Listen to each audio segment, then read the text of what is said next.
오늘은 2026학년도 대입 전형 전체적으로 살펴보는 프리뷰. 이거는 인천시 교육청에 있는 자료고요. 여기에 그러니까 대학교마다 이제 4월 달에 제가 지난번에 살펴봤던 숙대랑 성신여대처럼 4월에 현재 이제 예정되어 있는 올해 어떻게 뽑겠다, 26학년도에 어떻게 선발하겠다라고 되어 있는 자료들이 정리되어 있는 자료라고 보시면 될 것 같습니다. 그래서 이거를 이제 보는 이유는 3월에 개학이지만 저희가 사실상 2학년 성적이 다 결정이 되어 있잖아요. 그리고 2학년까지 생기부도 다들 어떻게 되어 있는지 본인이 아실 거고, 그러면 그걸 바탕으로 3학년 1학기 때 최선의 내신 성적이 어떻게 될지도 우리가 알 수 있을 거고요, 솔직히. 그리고 현재를 유지했을 때 내신 성적을 우리가 기반으로 어느 정도 학교 수시카드 가이드를 잡아놓고, 그 다음에 수시를 쓰는데 우리 강아지가 눌렀어요. 최저를 맞춰서 가는 형태로 쓸 것이냐, 나는 정시에 올인하고 수시는 다 상향으로 쓸 것이냐, 그럼 상향 쓰더라도 어떻게 상향을 쓸 것인가 하는 것들을 사실상 1차적으로 정해놓고 저는 학기를 맞이해야 된다고 생각하는 사람이라서, 그래서 이렇게 자료를 같이 미리 보셨으면 좋겠다 해서 했습니다. 그래서 인천광역시 교육청의 이제 진로진학 지원단 마중물이라는 곳에 요 자료가 올라가 있고요. 여기 2020 계획 안을 정리해서 한 거기 때문에 바뀔 수 있어요. 학교에서 대학교마다 이제 올해 확정안이 올라오면은 그거는 반드시 지원하려고 하는 학교에 보시고선 수정을 하셔야 된다. 그래서 여기 자료 보시면은 교과 성적 100%에 수능 최저가 있고, 그래서 수능 최저가 현재 나와 있는 게 학교마다 어떻게 되어 있는지 이렇게 나와 있습니다. 그래서 비고에는 보면은 진로 선택 과목이라든지 다른 예외 학과 관련된 것들도 나와 있고, 이제 추천 인원, 학교별 인원 제한 없고 있고 요거에 대해서도 나와 있고 합니다. 그래서 수능 최저 학력 기준도 이제 다 나와 있기 때문에 내가 가천대를 쓰는데 2개 영역 등급 합 6개를 맞춰야 되는구나, 이런 부분들을 미리 볼 수 있고, 그러면 내 등급대에서 지금 안정적으로 등급을 받을 수 있겠는지 없겠는지 그동안의 모의고사 성적을 가지고도 어느 정도 염두를 해둘 수가 있겠죠. 그래서 이런 거를 미리 보시고선 내가 여기 학교를 쓰려고 하는데 교과로 쓰면은 최저가 맞출 수 있구나 없구나, 이런 거 최저를 먼저 살피고, 그 다음에 최저를 맞출 수 있는 수준이다. 그러면 경쟁률이라든지 추가 합격이라든지 이런 부분들, 그리고 그 최저를 못 맞춰서 떨어진 학생들이 얼마나 돼서 실질 경쟁률은 어떻게 되는지, 이런 부분들까지도 살펴보시고선 실제 경쟁률 어떻게 되는구나, 나의 가능성이 얼마나 되겠구나, 몇 배수 뽑으면 들어갈 수 있겠구나, 이런 것들 꼭 확인을 하셨으면 좋겠습니다. 그래서 학교마다 이제 나와 있는 명칭이 또 다 다르잖아요, 그죠? 그래서 그런 것도 미리 봐두시면, 이게 그래서 교과의 학종이야, 학교마다 이제 헷갈릴 수도 있는데 그런 명칭들도 봐두시면 좋을 것 같습니다. 그리고 교과 성적 100%의 수능 최저가 없는 것도 있는데 학교가 몇 개 없죠. 그래서 지금은 최저를 맞춰서 교과를 쓰는 전략을 생각을 하셔서 보셔야 될 것 같다. 선택지가 더 많으니까. 그래서 수능 최저가 없는 학교들 중에서는 건대, 글로컬, 광운대, 동국대 이렇게 학교들이 있어서 선택지가 많지는 않다. 그런 부분들을 미리 아시고선 보셨으면 좋겠습니다. 그 다음에 뭐 교과 성적에 비교과까지 들어가 있는 수능 최저 학력 기준이 있는 형태의 모습, 학종이죠, 학종. 그래서 보면은 교과 성적 비교과 일괄합사 수능 최저 학력 기준이 있고 없고, 그 다음에 교과 성적에 면접이 있는 학교 이렇게 또 나와 있고, 면접이 있는데 또 수능 최저가 없는 학교, 그죠? 면접에 수능 최저까지 있으면은 단계가 굉장히 많이 있네요. 그죠? 시험 단계로 치면은 면접이 있고 최저 학력 기준이 없으면 그 대부분 보면은 면접 유무에 따라서 경쟁률이 조금 더 차이가 있어요. 면접이 있는 전형은 그 경쟁률도 조금 낮고 합격 등급 컷도 조금 더 낮은 경향을 보이더라. 내 성적이 조금 더 되고 자신 있는 친구들은 면접 안 하고 그냥 서류 제출만으로 끝내고 싶다 하는 경향성이 많이 있어가지고 그래서 면접으로 좀 반전을 기대하는 친구들은 가천대처럼 이렇게 1배수에서 많이 1단계에서 많이 뽑는 전형을 쓰고 면접으로 뒤집을 수 있는 선택을 고려를 해보시는 전략도 세워보시면 좋겠다. 근데 이제 5배수, 6배수 이렇게 뽑는데 이 뽑는 등급대가 어떻게 되는지 이런 것들도 보셔야 되겠고요. 학교마다 몇 배수 뽑는지 본인이 생각한 학교가 몇 배수 1단계에서 뽑는지 그리고 경쟁률을 봤을 때 그러면 몇 등급 정도까지 뽑히는 것 같은지 그런 부분들도 꼭 확인을 해 보시고서 그 다음에 면접으로 뒤집을 수 있나 이런 여부들을 확인을 하셨으면 좋겠습니다. 네, 교과 전형 뭐 이렇게 학교마다 있다. 수능 최저가 있고 없고가 따로 또 정리되어 있으니까요.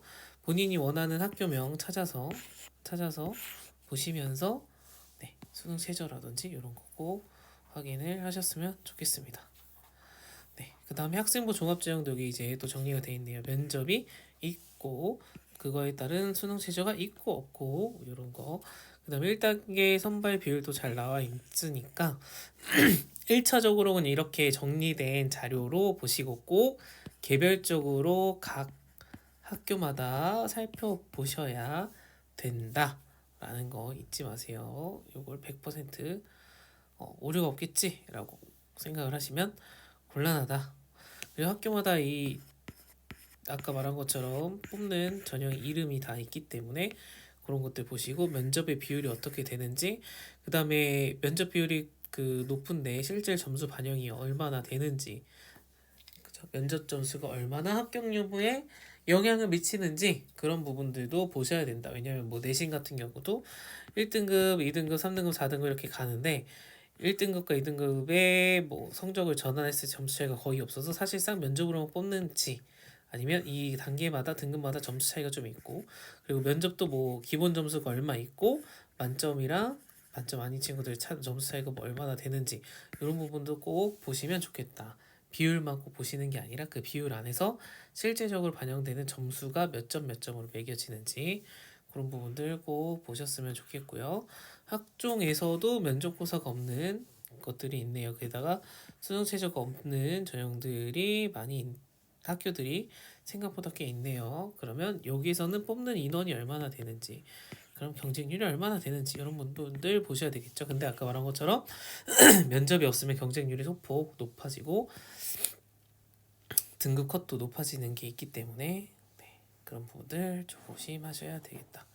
그 다음에 제가 맨날 여기서 보는 자료 중에 하나가 여기 논술 위주의 전형에 보는데요.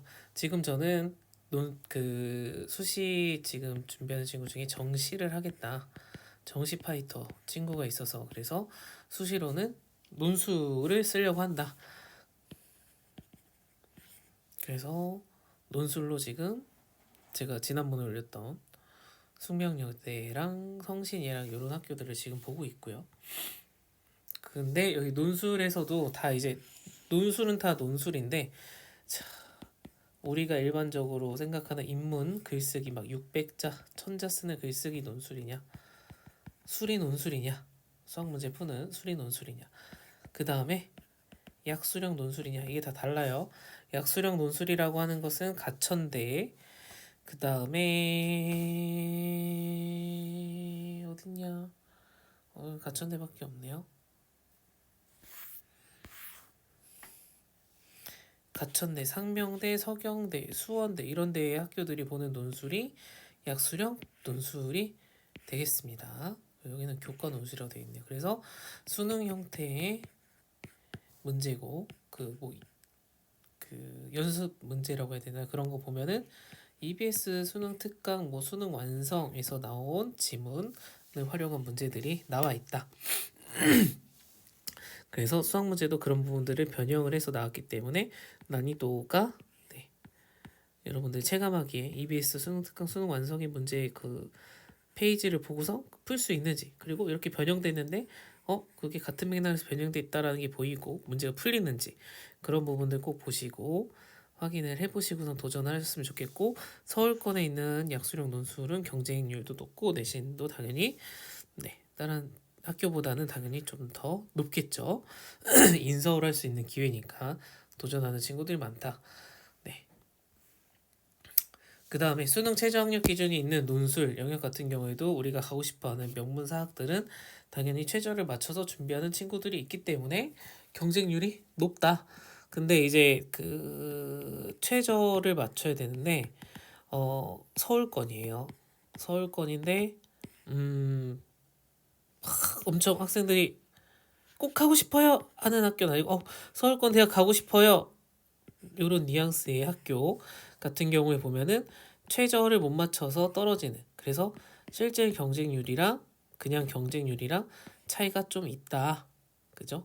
그래서 제가 다른 영상에서도 얘기한 것들이 보여드린 게 있어요. 그래서 제 레피셜이 아니고 학교에서 대학교에서 실질 경쟁률이라고 따로 그래서 표시를 해주고, 실질 경쟁률이 그 최저를 못 맞춰서 그런 경우가 발생한다. 이런 친구들이 있고 하기 때문에 이 실질 경쟁률까지도 꼭 보셨으면 좋겠다. 그러면 사실 이걸 보고는 또 그런 생각을 할 수 있죠. 내가 정시 파이터임에도 불구하고 최저 이거 맞추는 게 어려운 건가? 라는 생각. 그러니까 수능 때 그만큼 변수가 일어날 수 있는 시험이다라는 것도 어느 정도 염두를 해두고 지원을 하시는 형태를 생각을 해야 되겠다라는 겁니다. 그래서 여러분들이 가고 싶어하는 우수한 모두가 다 아는 그런 대학은 수리 논술 당연히 수리 잘하는 친구들이 해야죠. 근데 그렇지 않은, 그렇다 명문사학이 아니라는 게 아니라 우리가 그래도 이름 들어본 학교들에서도 수리 논술을 본단 말이죠. 그럼 그 수리 논술을 보는 등급대 친구들이 4등급인데 이 친구들이 다 1등급이다?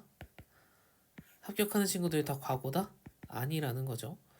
그 대학교에서 그 해 입학한 학생들 비율도 나오고요. 뭐 논술 전형으로 합격한 출신 학생들의 출신 학교 비율도 나오고 하는데 다 과고가 가거나 외고가 가지 않더라. 그래서 그런 거 보면은 여러분들이 내신이 4등급이 친구들 같은 경우에도 학교 수리 논술의 범위와 출제 그 뭐 수원 수투가 나오고 미적이 한 문제 나온다든지 이런 식으로 수원 수투를 잘 맞추면은 합격 가능성이 높은 학교들도 있기 때문에, 그래서 우리가 수리 논술은 다 1등급만 한다라는 것은 그 학교 컷이 조금 다를 수 있을 것 같아요. 내신 4, 5등급 친구들이 생각하는 상향 지원하는 논술의 대학과 2등급 대 친구들이 상향 2, 3등급 대 친구들이 쓰는 거랑 좀 결이 다르다고 봐야 되겠죠. 그래서 제가 뭐 상담할 때마다 늘 얘기하는 거지만 어쨌든 학교 선생님들한테도 그렇고 뭐 유튜브에서도 그렇고 다 수리 논술을 1등급 친구들만 하는 거야. 1등급 아닌데 왜 준비해? 라고 하는 이야기들 많이 들어서 이야기를 해도 안 하는 경향이 안 하는 친구들이 많이 있습니다. 그래서 꼭 저는 하라고 하는 건 아니고 상위권 수시카드를 써볼 생각이 있다라고 하면, 그리고 본인이 정시 때까지 수능 공부를 하면서 수학 공부를 할 거라면 고려해 볼 수 있는 학교들이 있다라고 생각이 돼요. 그런 라인업에서 말도 안 되게 내가 지금 내신 4등급인데 스카 있을 거야 하고서 수리 논술을 준비하라는 그런 이야기가 아닙니다. 학교 여기까지만 이야기하고, 그 다음에 교과 성적 반영 방식도 다 나와 있기는 한데 여러분들이 사실 이걸 이해할 필요는 저는 없다라고 생각을 합니다. 이해하면 좋지만 이해할 필요 없다고 생각하는 이유는 각 학교 들어가서 여러분들이 성적 입력을 해보면 몇 등급으로 되는지 다 나오기 때문에 그런 것들을 굳이 할 필요는 없고, 이 성적 관련해서는 여러분들이 대략적으로만 지금 주요 과목만 보고서 등급대 학교가 어디인지 확인을 하고 현실적으로 지원 가능한 학교가 어디인지 라인업을 해서 희망하는 학교랑 현실적으로 이 학교 지원 가능할 것 같아 한 학교를 좀 구분을 해서 성적을 입력을 해서 확인해 보시면 좋을 것 같고요. 사실 3학년 1학기가 안 했지만 예상하는 등급이 있잖아요. 그리고 1, 2학년 때 똑같이 만약에 국영수 나온 등급이 있으면 사실상 3학년 때도 변하지 않는다라고 생각을 하고 입력을 해보시면은 내 등급 컷이 학교마다 환산 점수가 여러분 다 확인해 보실 수 있을 겁니다. 그래서 남은 2월 이제 2주 정도 남았죠. 네, 남은 기간 동안에 꼭 수시 전략 1차 가안을 세우셔서 학기를 맞이하셨으면 좋겠습니다. 아무 생각 없이 그냥 내신, EBS 그냥 목적 없이 하지 마시고요. 진짜 정시 올인이냐 아니냐, 그죠? 내신은 등급 정해졌잖아. 그럼 나는 하향 지원할 거냐? 그러면 하향 말고 적정을 안정을 하도록 내신에 올인이냐, 적정인 학교에서 내가 조금 올리면 상향 지원할 수 있는 학교가 좀 달라지네. 그러면 어떤 과목에 좀 더 힘을 줘서 내신 대비를 할 것이냐, 이런 부분들을 전략적으로 세워놓고 고민을 해놓고 하셨으면 좋겠습니다. 어쨌든 성적이 안 되면 뭐 활동 아무리 잘했어도 못 쓰잖아요. 성적이 돼야 그 다음에 활동 경쟁을 하지, 그죠? 활동이 엄청 잘 돼 있으면 내신 차이를 뒤집을 조금 뒤집는다고 하지만 내신이 결국 어느 정도 돼야 그 선택도 우리가 할 수 있는 거다, 도전도. 그러니까 목적 없이 말고 목적 갖고, 네, 남은 3월 맞이하기 전까지는 목적을 세우는 시간으로 남은 시간을 꼭 활용하셨으면 좋겠습니다. 오늘 영상은 여기까지 하겠습니다.